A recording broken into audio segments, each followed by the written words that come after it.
Mangga. Ya, assalamualaikum warahmatullahi wabarakatuh. Sampurasun.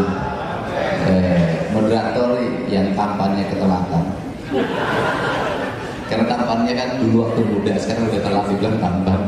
Pak Rektor, Pak Dekan dan semua yang hadir. Sebenarnya kuliah budaya saya sudah tadi sama puisi itu. Saya nangis itu dengar itu. Nangisnya ada dua hal di situ. Yang pertama adalah menyampaikan tentang nyambat, kata orang Sunda itu nyambat karupun. Nah, ini karupun ini menjadi problem tersendiri dalam hampir 30 tahun ke belakang. Karena ketika bicara karupun itu selalu diidentikan dengan kemusyrikan, kekafiran, keterbelakangan, ketertinggalan. Nah, kalau kita sudah ingin meninggalkan karupunnya, saya meyakini bangsa tidak akan punya masa depan.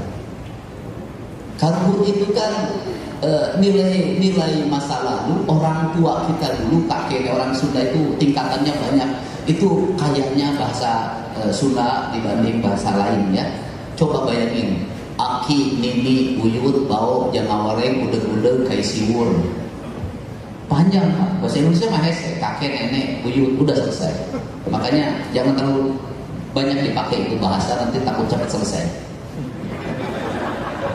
Nah, apa artinya bahwa manusia itu tidak akan pernah terpisah dengan masa lalunya. Karena manusia tidak akan terpisah masa lalunya, maka dia akan memiliki hubungan sampai kapanpun bagi mereka yang ingin meletakkan itu dalam kerangka hidupnya. Maka Indonesia itu dulu Nusantara itu daerah-daerah, wilayah-wilayah kebudayaan yang berasal dari wilayah kerajaan itu meletakkan leluhur itu menjadi fundament utama dalam seluruh aktivitas hidup. Maka memulai itu pasti dimulai dengan kalimatnya sederhana. Mipit kudu amit, ngalak kudu bebeja. Mipit kudu amit, ngalak kudu menta. NU mentradisikan itu dengan tawasul. Sunda mentradisikan itu dengan rekes, raja. Proses hubungannya sesungguhnya adalah perlawanan terhadap filsafat barat. Orang Sunda itu orang kebudayaan, bukan hanya Sunda, seluruh kebudayaan Nusantara mengajarkan bahwa manusia dengan alamnya adalah satu kesatuan sistem, satu kesatuan nilai, bagian yang tidak terpisahkan. Maka seluruh aktivitas hidupnya ketika dia berhubungan dengan kepentingan mengambil bagian dari alam, berhubungan mengambil kepentingan dari bagian dari alam, maka dia minta dulu. Maka tradisi minta itu membangun tradisi silaturahmi, yaitu tradisi saling mendekatkan. Nu jauh kurang deket, geus deket kurang lain, geus lain kurang pakeun, geus paheut silih diwanggikeun. Artinya apa? Saya datang di sini bukan untuk merusak. Saya datang di sini hanya ingin menjadi bagian. Saya ada di belantara ini, tidak ada satupun saya ingin merusak belantara ini. Saya hanya ingin menjadi bagian dari belantara ini. Karena dia ingin menjadi bagian, maka dia bagian yang tidak terpisahkan. Maka dia berserah. Maka kalimatnya sederhana. Maka nyangakeun beuheung teu-teukeun ti koro gorokeun suku genteng blokeun. Nah, Bapak tahu urusan ini. Nanti jelasin lagi dalam kuliah berikutnya. Siap. Nanti ada kuliah khusus. Nah, kemudian bentuk penyerahannya itu maka disimbolisasikan dalam bentuk sasajen. Sasajen itu susubuh. Apa itu sasajen? Susubuh itu adalah persembahan sebagai bentuk penghormatan, bukan penghambaan, penghormatan. Maka nyangakeun buku salamar getih satetes, maka itu disimbolkan dengan bunga yang 7 rupa. Kemudian puncak dari simbol itu bagi orang Sunda itu, yang puncak tertinggi dari sesajen itu adalah ayam dibakar, jadilah bakakak. Bakakak itu lambang penyerahan diri, dia sudah berserah, sudahlah. Makanya ngakeun beuheung teu-teukeun ti korok-korok sukung bentek pulokeun, terus hilanglah pengakuan dalam dirinya, kesombongannya tidak boleh ada. Nyangakeun abdi mah teu bodoh-bodoh acan, sederhana kan. Celik putih celak herang cak bulan 14 jalan gede sasapor. Apa sesungguhnya? Dia lagi menceritakan diri pada semesta. Tidak ada niat jelek dalam dirinya, tidak ada sedikit pun kesombongan. Ini saya sudah berserah. Maka terjadilah hubungan emosional yang tertata dan terjaga. Dalam hubungan emosional yang tak tertata dan terjaga inilah, maka nanti manusia akan menuju pada puncaknya. Maka menuju pada puncaknya itu, dia akan menuju pada papat kalimat tunggal. Artinya dia sudah bersatu. Maka saya sejak dulu ketika saya jadi wakil bupati, jadi bupati pertama, meletakkan dasar pembangunan yang disebut visi itu. Cukup kalimat saya adalah visi pembangunan berkarakter. Sudah segitu saja. Karena apa sih ciri khas pejabat Indonesia? Ciri khas pejabat Indonesia itu bisa dilihat dari visi misinya. Yang paling aneh, setiap kampanye visinya pas banyak banget, mewujudkan Jawa Barat yang badatun toy batu barat untuk maksimalnya beriman dan bertakwa. Saya lihat yete karya sastra apa kita nopo apa visi cain. Sebenarnya apa sih manusia berkarakter itu? Manusia berkarakter itu kata orang Jawa kan disebutnya sangkan paraning dumadi.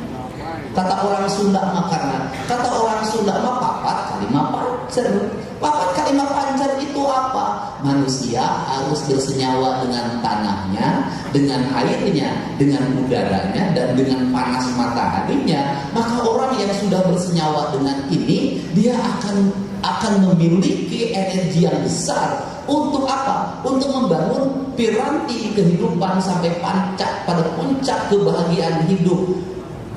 Puncak kebahagiaan hidup itu dimulai dari mana? Ya dari manusia itu secara sistemik. Maka dia pembangunan tidak boleh bertentangan dengan nilai tanahnya, pembangunan tidak boleh bertentangan nilai udaranya, pembangunan tidak boleh bertentangan dengan nilai airnya, pembangunan tidak boleh bertentangan dengan nilai panas bumi, panas mataharinya.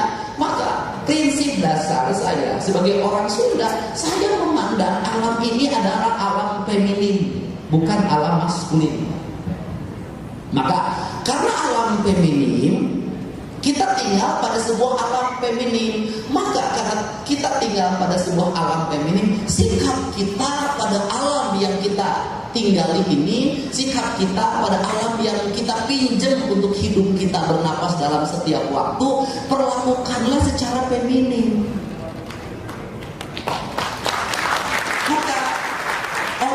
Dulu itu leluhur Sunda menyebutnya bumi ini Sunan Ambu.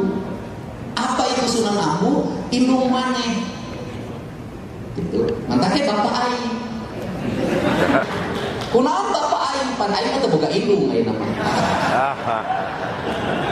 Nah, mantake Sunan Ambu. Maka Sunan Ambu Indonesia juga sama meletakkan dengan kalimat Ibu Pertiwi. Karena dia karakternya karakter perempuan, sampai-sampai pemahaman teologis orang Sunda memahami Tuhan itu juga lebih kuat sisi femininnya. Maka kalau kakek saya dulu ngomong, yang dedi cenakan mesti mah urang manyuhunkeun roman jeung rohingna we unggul. Artinya apa? Dia meminta sama Tuhan tidak boleh dulu menceritakan yang lain. Cukup kasih sayangnya saja udah cukup, jangan dulu yang lain-lain katanya. Nah, karena ini yang menjadi kekuatan utama adalah femininnya. Karena femininnya, maka kita memperlakukan harus dengan langkah-langkah feminin. Karena langkah feminin, prinsip pembangunannya apa? Kerenenden saeutik mahi loba nyesa. Apa itu artinya? Larangan kita untuk melakukan eksploitasi. Kenapa larangan untuk melakukan eksploitasi? Karena tanahnya tanah tumbuh. Karena tanahnya tumbuh, maka prinsip dasar itu kudu kadigali atuh ari luhurna bisa jadi mah. Karena jazirah Arab itu digali atau ditambang, itu kan karena memang permukaannya sudah tidak bisa menjadi kehidupan. Nah, ari tanah Sunda mana teu jadi, KBG jadi. Karena KBG jadi, maka meletakkan kemakmuran dalam pembangunan adalah seberapa besar dia menyayangi tanah air ini. Karena dia seberapa besar menyayangi tanah air ini, maka sumpah kesetiaan negara pun itu adalah sumpah setia pada negara kesatuan Republik Indonesia, pada tumpah tanah, tumpah darah, tanah dan air. Karena tanah dan air menjadi kesatuan, negara ini agak lama merumuskan itu, tanah itu apa, air itu apa. Tidak bisa itu didapatkan dalam pelajaran kenegaraan. Itu adanya didapatkan dalam pelajaran kebudayaan. Maka tanah itu menjadi feminin, maka langit menjadi maskulin. Maka tanah menjadi feminin, langit menjadi maskulin. Maka rumusan warnanya, tanah berwarna hitam, benderanya, langit berwarna putih. Kemudian udara itu menjadi berwarna kuning. Dan kemudian matahari panasnya menjadi berwarna merah. Inilah yang disebut papat kalimat tunggal, yang mengajarkan tentang Indonesia yang sebenarnya justru kaum leluhur. Justru ajaran-ajaran adat yang lama sekali ajaran adat ini mendapat tempat, bahkan tidak diakui di KTP-nya. Kan lama, karena lama melakukan pencarian itu, kita keburu kerusakannya lama, terbengkalai. Maka sehingga pendekatan ketuhanan dalam perspektif ini tidak ada satupun yang memisahkan antara manusia dengan alamnya dan manusia dengan Tuhannya. Sesuatu yang manunggal, itu bedanya. Sehingga kaum kebudayaan bertuhan itu adalah bertanah air. Kaum kebudayaan bertauhid itu adalah mencintai seluruh alam raya secara paripurna. Maka dia sudah melekatkan diri pada ketuhanan secara esensial. Itu bedanya.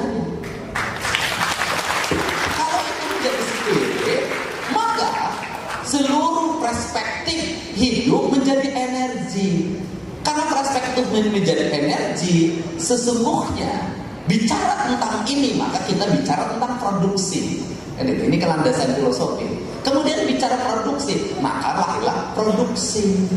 Maka leluhur kita ini sudah memiliki kecerdasan yang luar biasa. Dia mengerti betul bagaimana memproduksi rumah dalam perspektif kebudayaan. Maka setiap daerah memiliki perbedaan didasarkan pada karakteristik alam dan lingkungan. Filsafat Sundanya itu adalah ciri sabumi, cara sadesa, jawadah hukum biritna, sacarana lain tepak sejen igel, kacai jadi salui, kadarat jadi saloga, pindah cai, pindah tampian, mi indung kawaktu, mi bapak kajaman. Kan sederhana. Akademis kita adalah bahasa-bahasa kebudayaan seperti ini yang sesungguhnya merupakan kekuatan filsafat bagi membangun Indonesia, tidak pernah menjadi landasan berpikir al-ilmiah kaum akademik. Kita langsung saja keluar terus ke Prancis, ke Yunani. Langsung saja kita ke Plato, Socrates. Pak Socrates macam pernah jadi RT di Depok. Pendekatan Plato belum tentu cocok untuk pendekatan Garut. Kenapa? Yang berguru itu kan harus pada orang yang sudah meletakkan kerangka dasar peradaban di sini. Kita tinggal menyempurnakan apa yang menjadi kelemahan leluhur kita. Kalau kita ganti judul, mengambil pada orang lain, balik hadir, yang bisa nyenana paling pasti ada di TV. Nah, ini karena itu coba lihat, saya boleh deh melihat piranti ikat. Saya sudah mempelajari itu. Semakin ke timur ikat makin semakin pendek. Semakin ke arah barat semakin tinggi. Ikat Madura segini, ikat Surabaya segini, naik ke Jogja segini, naik ke Jawa Barat segini, naik ke Sumatera ke Lampung segini, nanti ke Sumatera Barat segini, nanti ke Sumatera Utara segini. Terus rumah juga begitu, makin ke timur rumah makin pendek, makin ke barat ke Sumatera makin tinggi. Kan ini perspektif kebudayaan yang didasarkan pada nalar apa? Nalar lingkungan. Nalar lingkungan didasarkan pada apa? Pada rasa. Rasa didasarkan pada apa? Pada cinta. Apa yang hilang dari seluruh ilmu pengetahuan yang ada di negeri ini adalah cinta yang hilang. Nah, karena ini yang menjadi perspektifnya, maka lahir produk-produk ini sesungguhnya menjadi produk identity. Nah, dari seluruh produk identity ini, sesungguhnya ini adalah landasan bagi pembangunan Indonesia. Jadi kalau ingin membangun Jawa Barat, misalnya saya bicaranya Jawa Barat, apakah harus ke depan? Tidak. Menurut saya harus mundur dulu ke belakang. Kenapa harus mundur dulu ke belakang? Karena kita ke depan tanpa arah, ini mau kemana? Kata orang Sunda, lamun urang neangan kulon wetan deui, lamun urang neangan itu ieu deui, lamun urang neangan aya eueuh deui, lamun urang neangan bener salah deui. Karena ini kita salah dalam melangkah ini, bingung mau pergi kemana, maka kita harus kembali ke apa? Ke asas kita, ke dasar kita. Dasar apa kita? Dasar kebudayaan. Kemudian ketika bicara kebudayaan dalam tata kelola pemerintahan itu hanya bagian dari strategi untuk membangun piramidi kebudayaan. Maka negara yang akan mengalami kemajuan adalah negara yang berkebudayaan. Tidak memiliki nilai kebudayaan, seluruh produktivitas itu adalah kebudayaan. Penyesatannya di mana? Penyesatannya adalah kebudayaan disimpangkan menjadi kesenian. Itu pada kesenian itu adalah ranting atau daun atau bunga dari kebudayaan. Kebudayaan itu kan seluruh produktivitas hidup. Bukankah produktivitas hidup manusia itu yang paling mendasar? Ada satu adalah bahasa kebudayaan, dua adalah makanan kebudayaan, ketiga adalah pakaian kebudayaan, yang ketiga adalah seni kebudayaan. Bukankah peradaban barat melakukan hegemoni terhadap kita sebagai bangsa Asia juga dimulai dengan hegemoni bahasa, hegemoni pakaian, hegemoni seni, hegemoni makanan? Bukankah kita adalah produk itu? Dalam perspektif saya, yang paling bergengsi itu dalam sebuah universitas adalah fakultas kebudayaan.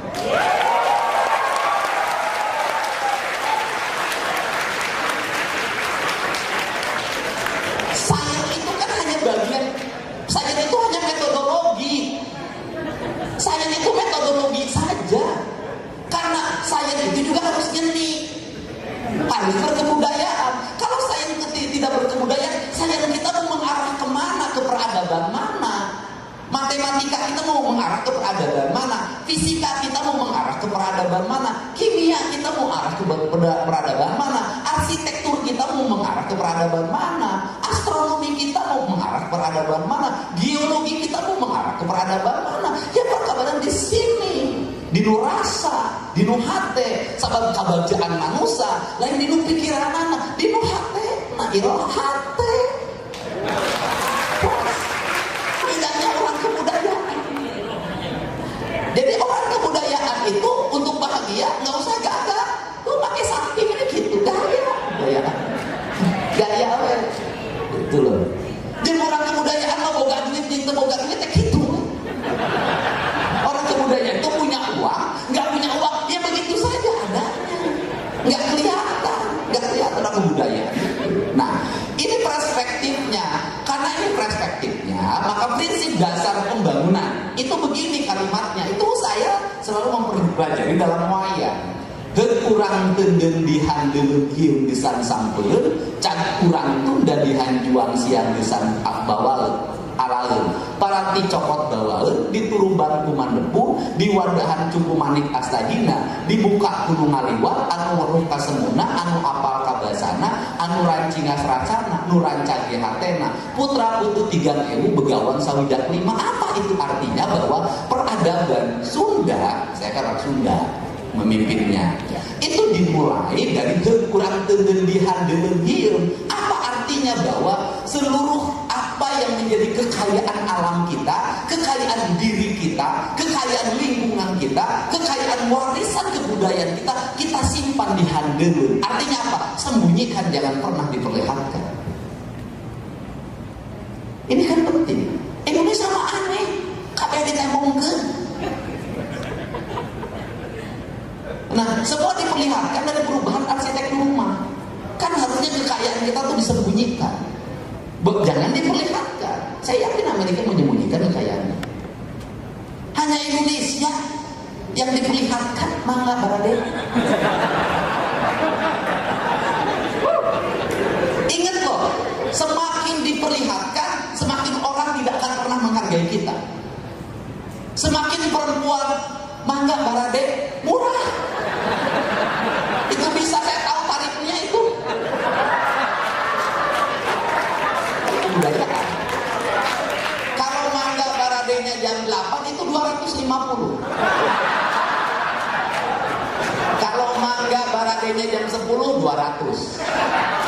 Kalau mangga baradenya jam 12 itu 150. Kalau jam 2 itu gocap. Artinya apa? Nah, harusnya disembunyikan. Bagaimana menyembunyikan itu? Coba lihat desain rumah Sunda. Pertama, desain rumah Sunda itu ada ruang terbuka, sebutnya tepas. Kemudian untuk menuju tepas harus pakai jojodo. Orang yang menuju tepasnya kakinya dicuci dulu, nggak boleh kotor. Maka saya buka tadi, ini yang saya naik tepas. Dicuci dulu, bayangin betapa orang masuk sebuah peradaban, lu cuci kaki dulu. Kapan kaki kita dicuci? Kalau masuk ke pabrik ayam, kalau masuk ke peternakan sapi. Kalau masuk ke peternakan sapi, kaki kita disemprot, Pak. Mobil kita disemprot. Ketika dulu ada serangan penyakit kuku dan mulut dan kuku terhadap sapi Indonesia, semua orang Indonesia yang pergi ke Australia turun pesawat dan buka sepatu. Bayangin. Artinya dari sisi peradaban, kandang sapi jauh lebih bersih, lebih disucikan daripada rumah. Buktinya apa? Masuk peternakan yang dikelola secara profesional, Anda harus disucikan dulu, disemprot pakai desinfektan. Tapi masuk rumah, sepatunya langsung masuk. Berarti kita ini lebih melindungi peternakan ayam dibanding keluarga kita. Yang kedua, di ruang tepasnya itu adalah ruang yang terbuka, semua orang bisa melihat. Semua orang bisa, dia terbuka. Kenapa? Ini ruang terbuka. Ruang tengah adalah ruang yang dilindungi. Maka ditutup oleh pintu. Di atasnya itu dikasih dua jenis barang, yaitu bawang putih dan cabai merah. Dulu tahun 60-an sebutnya musir duri kuris. Tapi dalam perspektif saya, sesungguhnya orang tua kita lagi meletakkan bahwa tidak boleh ada unsur-unsur yang memiliki peredaran yang cepat dalam bentuk virus yang masuk ke ruang tengah. Maka ruang tengah menjadi ruang keluarga yang privasi dilindungi, yang masuk hanya keluarga. Setelah itu ada, tetapi anak-anak itu tinggal pada sebuah ruang tengah, dia tidur bersama. Kamar hanya dua, kamar ibunya dan nanti kamar calon pengantin kakak-kakaknya. Masuk dulu ke situ, setelah itu pindah. Bagaimana kebersamaan dibangun? Kemudian luasnya di mana? Di dapur. Kenapa dapur luas? Karena tempat interaksi, makan di situ, sendaguro di situ, seluruh kekayaan di situ. Di mana letak ruang spiritualnya? Ruang spiritualnya disebutnya goa. Goa itu apa? Ruang spiritualitas, disimpan keangkeran. Bagaimana dibuat keangkeran? Karena di situ tempat menyimpan beras. Tidak boleh anaknya masuk, tidak boleh bapaknya masuk. Kenapa di situ privacy? Kenapa privacy? Karena ibu tahu pengendali ekonomi. Karena apa? Goa itu adalah sakral. Maka sedikit banyaknya beras itu hanya ibunya yang tahu, anak-anaknya tidak boleh tahu, suaminya tidak boleh tahu. Kenapa? Karena ini adalah devisa. Kalau dalam bahasa sekarang, ini adalah devisa negara, devisa keluarga. Ibu yang punya rasa dan cinta untuk mengatur. Nah, dari situ saja itu sudah terlihat bagaimana sebuah piramida peradaban dibangun, bagaimana sebuah keluarga dilindungi, bagaimana kekayaan disimpan, dan bagaimana cadangan dibangun. Nah, itu dihandelengin gesan samper. Untuk siapa itu? Untuk disamper. Samper siapa? Generasi berikutnya. Cakuran tunda dihanjuang siang gesan alain sama. Nanti juga pada akhirnya apa yang disimpan ini tidak usah dieksploitasi, kita akan memetik hasilnya dari mana? Di Turuban Kumandepun, di Wadaan Cukup Manik Astagina, dibuka Gunung Ngaliwat, anu weruh kasemuna, anu apal kabasana, nu rancing asrasana, puta putu 3 ewu begawan sawidak 5 nu hayang dilalaporkeun. Apa itu? peradaban kehidupan masyarakat Jawa Barat itu cukup menggunakan aliran air sebagai bentuk energi peradaban, yang di situ dia akan melahirkan listrik, di situ akan melahirkan pertanian, di situ akan melahirkan peternakan, transportasi publik dan sejenisnya. Jadi kemakmuran itu bisa diraih tanpa melakukan eksploitasi dan sumber daya itu dimiliki. Kemudian pertanyaannya, siapa yang paling mengerti dalam merumuskan kemakmuran itu? Yang uang saya. Itu uang saya. Belanda itu meletakkan tata pemerintahan, tata pembangunan dalam kerangka itu. Sehingga dari sini saya selalu berulang-ulang ngomong, apa tidak malu kita pada yang namanya POC? Apa kita tidak malu namanya pada kolonialisme Belanda? Kenapa? Dia hanya mengandalkan hasil perkebunan teh dan karet untuk membangun sebuah peradaban yang luar biasa. Dari mulai peradaban pangkalan udara, peradaban transportasi jalan, peradaban transportasi kereta api, peradaban transportasi kapal, sampai peradaban bangunan, sampai peradaban listrik, sampai peradaban perguruan tinggi. Dia hanya mengelola perkebunan. Dari perkebunan itu Belanda bisa membangun nilai-nilai keuangan yang sangat tinggi, bisa mengisi keuangan di negerinya, dan bisa membangun di sini. Uang kita dibagi dua, dikirim ke Walanda dan di sini. Kok masih bisa peninggalannya sampai sekarang? Pertanyaannya adalah kita yang jor-joran eksploitasi dari dulu, yang setiap waktu justru kita defisit, utang dan utang. Saya tidak meyakini bahwa eksploitasi yang berlebihan itu akan melahirkan kemakmuran. Saya tidak meyakini. UI silahkan lakukan riset di daerah-daerah yang lingkungannya dieksploitasi dan di daerah yang lingkungannya dirawat, mana rakyatnya yang lebih bahagia dan lebih makmur. Silahkan. Saya punya di sini. Kenapa? Itu bisa dilihat. Nggak usah jauh-jauh. UI cukup sana aja ke kampung adat, ke Ciptagelar, ke Sinar Resmi, daerah yang tidak melakukan eksploitasi apapun. Masyarakatnya hidupnya hanya dari bercocok tanam, padinya panennya 6 bulan sekali, tapi bisa masyarakatnya hidup tanpa kekurangan, memiliki cadangan pangan 50-100 tahun ke depan. Pada akhirnya apa sih yang hilang dari sistematika yang kita jalani? Kalau dalam bahasa kaidah agama, keberkahan. Kalau kaidah kebudayaan, karahayuan. Kenapa karahayuan? Karena kita itu lupa membangun dengan meninggalkan siapa diri kita. Terakhir, feminisme itu dalam kaidah kebudayaan itu ada wujudnya sebenarnya. Maka feminisme itu diwujudkan itu dengan penguasaan wilayah laut. Maka lahirlah Nyi Ratu. Maka orang Sunda dan wilayah pesisir itu tidak pernah bilang nyai, pasti bilang ibu. Kenapa bilang ibu? Itu adalah bentuk penghormatan. Kenapa? Karena dia adalah yang diibukan. Artinya bahwa keberadaannya itu memiliki aspek perlindungan. Sesungguhnya adalah bukan pada sosok makhluknya, tetapi laut itu bagi kaum pesisir itu adalah ibu. Bagi kaum pesisir, laut teh indung. Bagi kaum pesisir, laut teh adalah Sunan Ampel. Maka dia adalah refleksi dari kecantikan. Karena refleksi dari kecantikan, maka siapa yang hanya akan bisa memahami dia? Hanya orang yang punya rasa. Maka interaksi yang disebut dengan acara ruatan laut itu sesungguhnya adalah ruatan interaksi antara yang tumbuh dan ditumbuhkan, antara yang melaut dan yang dilautkan. Sesungguhnya itu adalah proses dialektika antara manusia dengan alam, bukan apapun. Maka pelukis membuat simbolisasi, kan, jadilah wujud.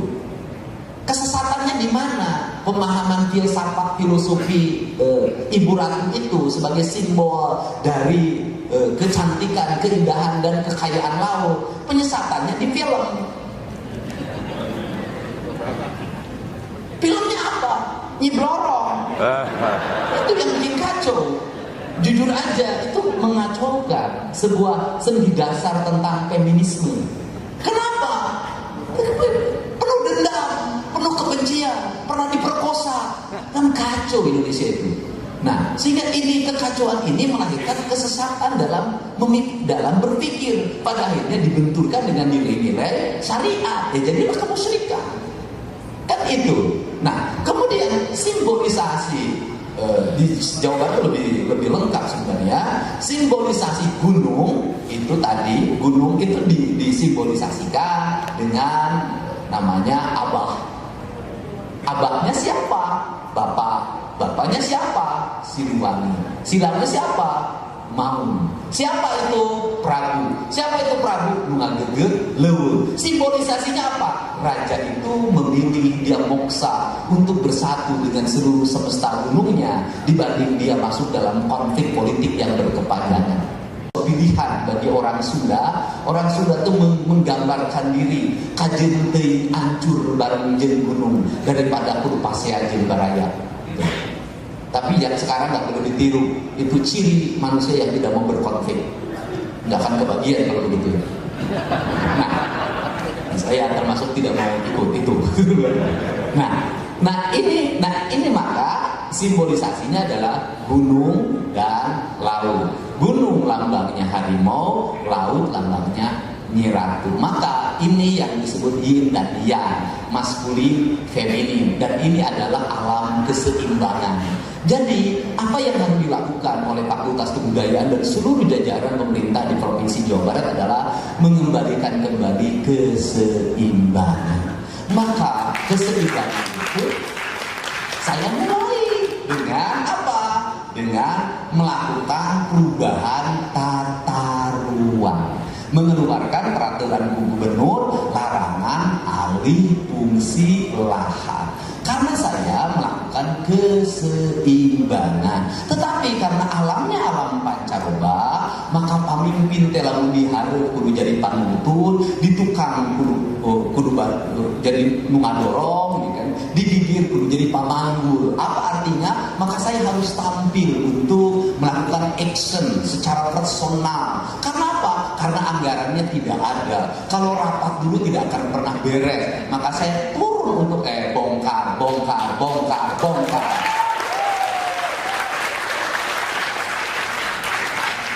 Karena alamnya alam viral, maka semuanya jadi viral. Setelah viral hari ini, maka semua orang hari ini di Jawa Barat yang tinggal di bantaran sungai dan di daerah-daerah yang dilarang sudah mulai secara sukarela hari ini membongkar bangunan. Sebenarnya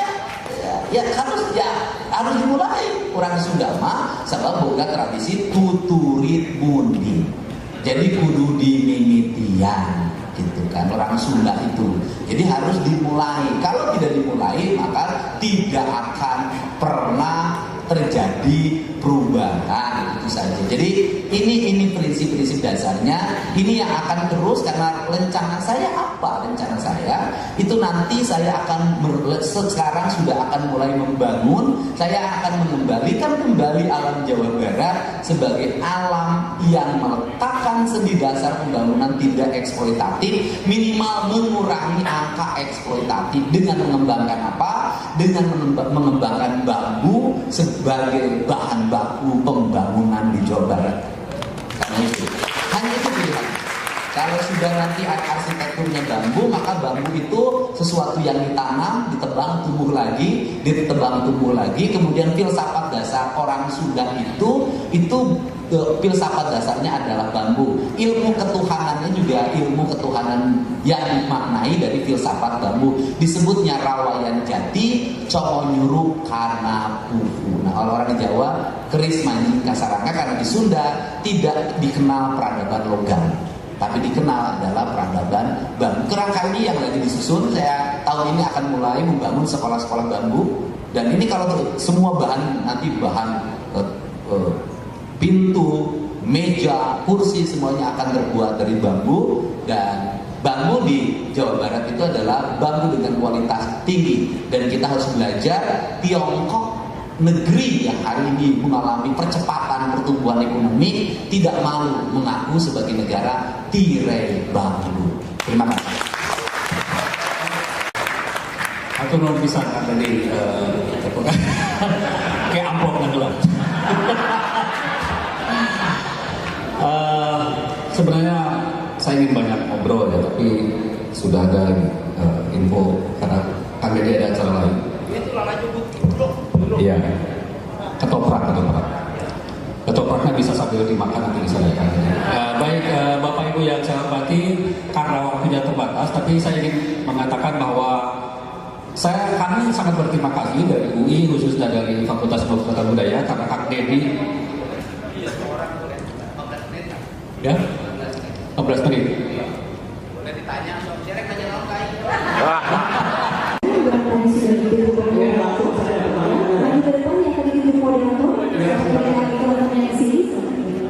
Sebutkan nama kemudian. Sampurasun. Selamat siang Bapak Ibu semua, sekaligus sahabat yang pada hari ini hadir di pertemuan kuliah umum. Perkenalkan saya Tia Zia Putri selaku siswi SMK. Di sini terima kasih Ibu atas waktu dan juga kesempatan yang diberikan pada saya.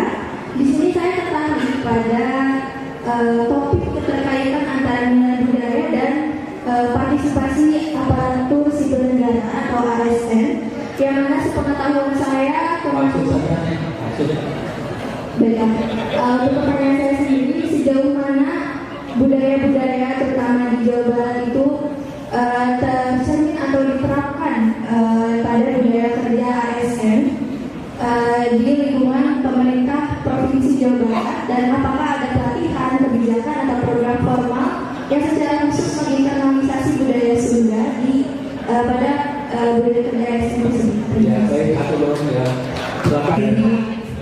Terima kasih atas kesempatan ini. Saya seorang mahasiswi dari FIB UI dan saya ingin fokus pada satu hal saja. Nama saya Michelle.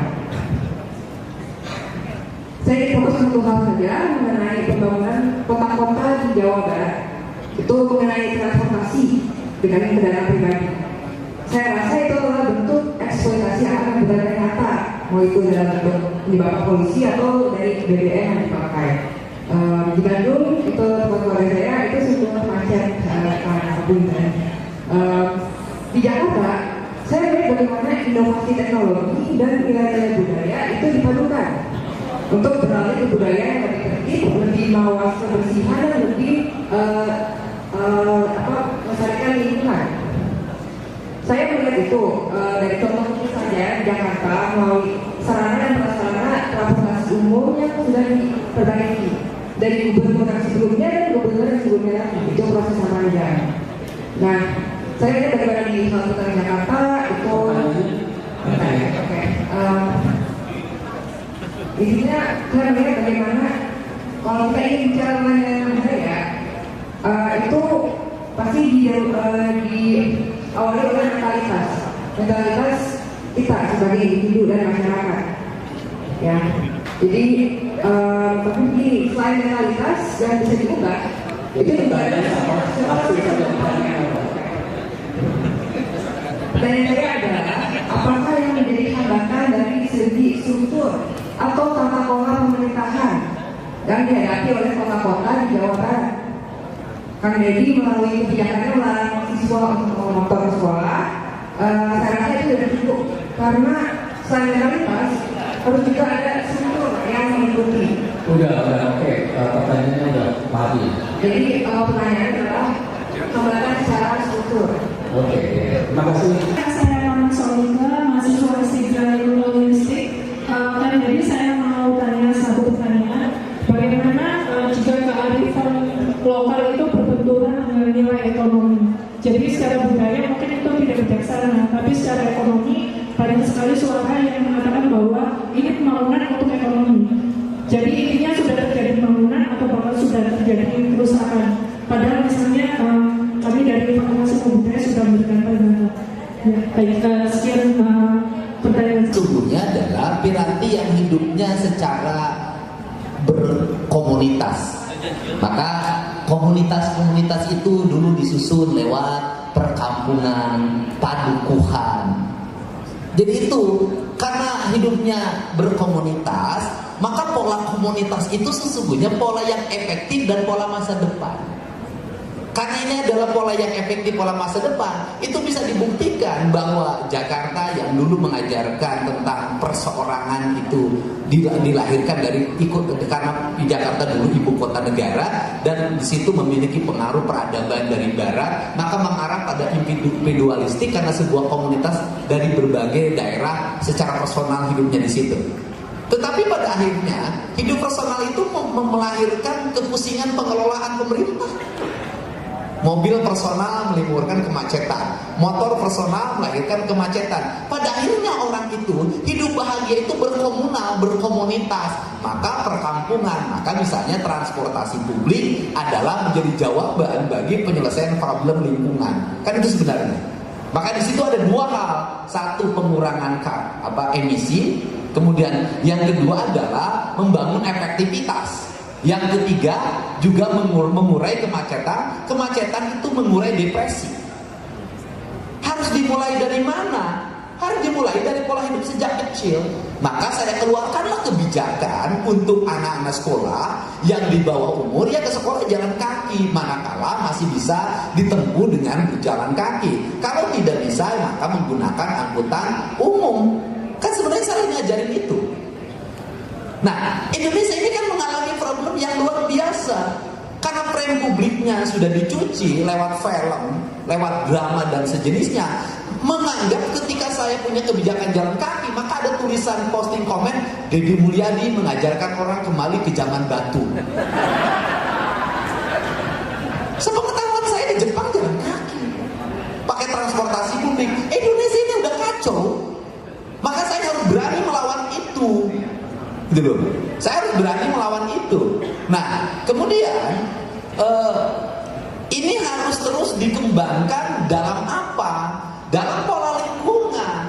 Pola lingkungannya bagaimana? Amerika itu kan setiap kota punya hukum sendiri. Semakin keras kota itu, semakin keras hukumnya. Setiap daerah berbeda hukumannya karena karakter manusianya beda. Indonesia ini hukuman untuk orang Papua, orang Maluku, orang Sumatera Utara, orang Jawa Barat, orang Madura sama. Padahal rasanya beda. Nah, sehingga siapakah orang yang mengalami kesulitan dalam melakukan pengelolaan pembangunan? Itu daerah urban kayak Depok. Kenapa? Manusianya itu ragam. Ketika manusianya ragam, kan tetap wali kota kan harus tampil menyatukan mereka. Apa yang bisa menyatukan mereka dari keragaman ini, dari egoisme ini, dari pola kebudayaan yang dibawa dari lingkungan asalnya masing-masing, dari individualisme itu. Sedangkan Depoknya tidak punya hukum untuk mengatur perbedaan dan ragam mereka. Punya hukum, undang-undang yang diatur bagaimana tata bangunan, bagaimana tata ruang, tapi tidak ditaati. Apa itu? Rasa, cinta. Rasa dan cintalah yang bisa menyentuh manusia. Rasa dan cinta ini hari ini mudah untuk dijelaskan secara empirik dan diekspresikan dalam emosi. Maka media sosial itu menjadi perangkat hari ini untuk merubah manusia. Saya yakin itu. Kenapa? Asalkan bermedia sosialnya dilahirkan dari rasa dan cinta. Di mana efektivitasnya terbukti. Ayo, siapa yang belum mandi?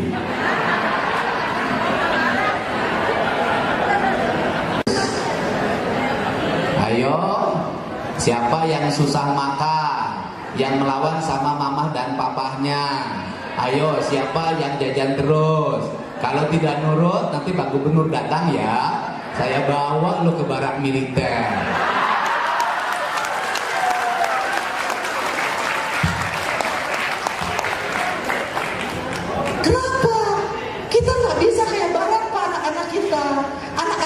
Jadi anak-anak timur. Dulu waktu saya di kampung, saya ada yang ditakuti di kampung saya, namanya Kigiri. Kalau saya nakal ke ibu saya pasti ngomong, wah ini dibawa kaki giri siap.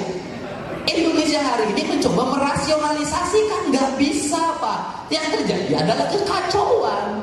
Kalau kekacauan kemudian tidak ada yang bisa menyelesaikan, filsafat Barat tidak bisa menyelesaikan, maka sudah Barat TNI adalah cara untuk menyelesaikan. Sudah. Anda kalau nggak ada jangka pendek dulu, ya jangka pendek dulu. Saya berikan contoh, kalau ada yang pingsan di jalan, yang pingsan itu serangan jantung, maka kemampuan saya, pertolongan saya hanya pijit kaki atau pijit di bagian dada. Kemampuan saya di situ, maka saya harus melakukan itu. Bagusnya itu adalah oleh dokter spesialis, dijemput pakai ambulan, yang ambulannya lengkap peralatannya. Cara ngangkat damkarnya harus, cara ngangkat ke ke belakangnya harus begini, meletakkannya harus begini. Ini harus tersedia alat picu jantung, di sini harus tersedia oksigen, nanti ruang UGD tersedia, langsung masuk ruang bedah. Itu memang idealnya begitu. Jadi anak-anak kita yang kasurupan hari ini, yang kasurupannya sieun anak ku tentara, nya make tentara we heula da guru nama teu sieun. Terima kasih. Hatur nuhun Kang Dedi.